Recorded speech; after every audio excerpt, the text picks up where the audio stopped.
Forget the look of this soup. This soup tastes so good. This is one of the soup my grandma used to make whenever we come visiting. And in our place, we call it ofikwe. I don't know what you call it in your place. I know different places have their different names for this soup.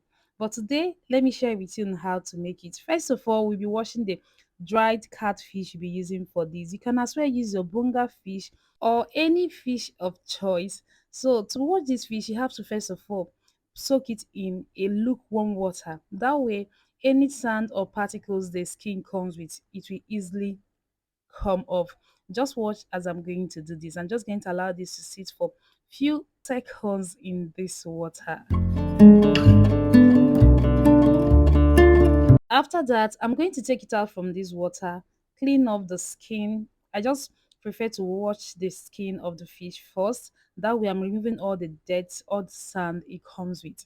So after that, I'm going to dispose this water. I will just pour this water away. You can see the sand and the particles that are all settled in this water. So what I will do first is I'm going to rinse the bowl, rinse off the remaining sand in this bowl, pour in the fresh water, and I'll wash this fish again. For this soup, you don't want to test sand at all. You don't need it. So make sure to wash your fish very well. So I'll pour in the second water. This is a tap water.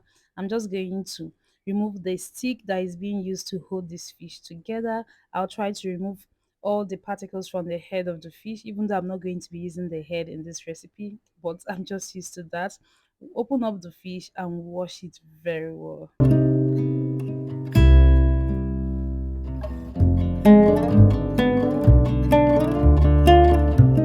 If you are using the dried catfish you dried yourself, I don't think you'll be needing this process. I think this is just the tedious process when it comes to dried catfish like this, especially those ones you can buy in the open market. They come with lots of dirt, sand. I don't know how they do this, but it's always very sandy. So I'm just giving in the last rinse now. I'm going to take off the head. We won't be needing the head in this particular recipe.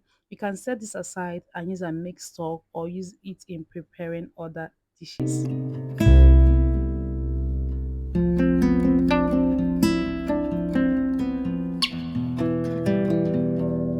See, everything about this food is going to be done in a mortar. Everything. We are not cooking this on fire. So first of all, we are going to add in our scotch bonnet pepper. So I'm just going to pan this till it is very smooth, or as smooth as you can. So these are basically simple ingredients you can find in your kitchen.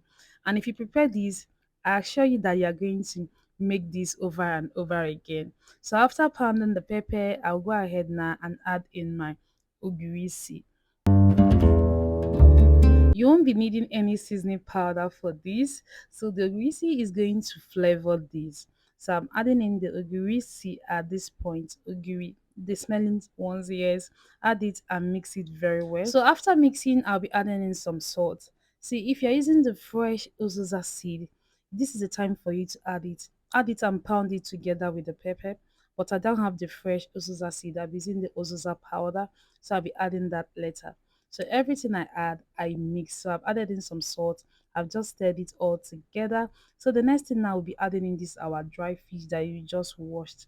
And one dried fish, there is this one dry catfish is enough for this soup. And this can comfortably feed two people or if not three. So I'm just trying to debone the fish and put everything into the mortar.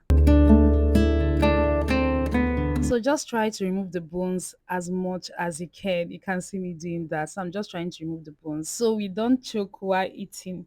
So I'm just going to pound the fish at this point. Just make sure to pound it as much as you can. And that is just what I'm just going to do right now. Like I said earlier, it's not only dried catfish that you can use for this recipe. Any fish at all can work for this. You can even use bonga fish and achieve the same result. Just that different fish with their different taste. So that's just it. So after pounding, this is what it should look like, or depending on how you want the texture to be. But I think this is how it should look. So right now, I'll be adding in my Ozoza powder. You can use the fresh Ozoza seed, but I didn't have that, so I'm using the Ozoza powder. Just go in easy with that so it won't be too spicy. So I'm just mixing everything together. and we're going to be adding in hot water. Hot water, and hot water is just going to be the liquid for this soup. So add in water, the hot water, and mix. As you're mixing, when you get your desired consistency, it is when you have to stop. So I've added in the hot water, I'm stirring it. It is still very thick, so I'm going to add in more hot water to this.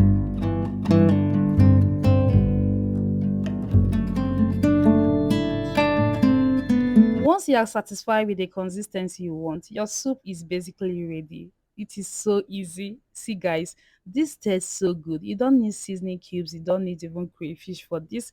The fish is enough. And I know some tribe this they taking theirs with boiled yam, but for this, it's not even necessary at all. So our soup is ready. If you want it more thicker, please just go in easy with the hot water. And this is how the soup looks like, guys. Don't judge a book by its cover. This soup tastes so good. This can be served with any swallow at all, be it pounded yam, eba, fufu. See, back in the days, we eat this directly from the mortar. My grandma would just serve us some fufu, and we just gather around the mortar and enjoy this special delicacy. See, guys, I appreciate you guys for watching this video to this point. If you have not yet subscribed to my channel, please just take a moment and hit the subscribe button below. And if you've enjoyed this recipe, don't forget to let me know in the comment section below. I'll see you guys next time with another amazing recipe. Take care, guys. Bye.